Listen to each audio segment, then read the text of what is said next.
This is my 2001 Scott Strike. It's got a carbon frame and it's pretty sick.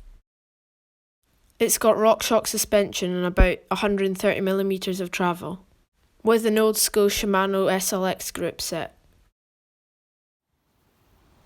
And it's got 26-inch Mavic wheels with Continental tyres.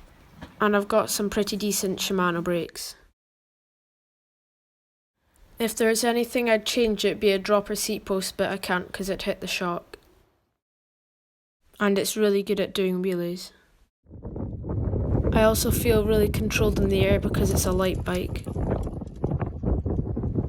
This is my 2016 Pinnacle Dolomite 2. It's really good for the price and I'd highly recommend it for first time road bikers.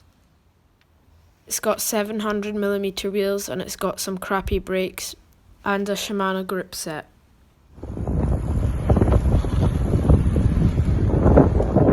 This is my runabout bike. It's a giant 26-inch hardtail. Don't know much about it, but I painted it and yeah, it's pretty reliable and I've been using it for a long time.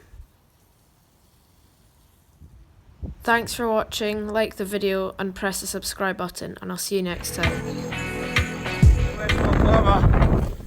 Back here, go.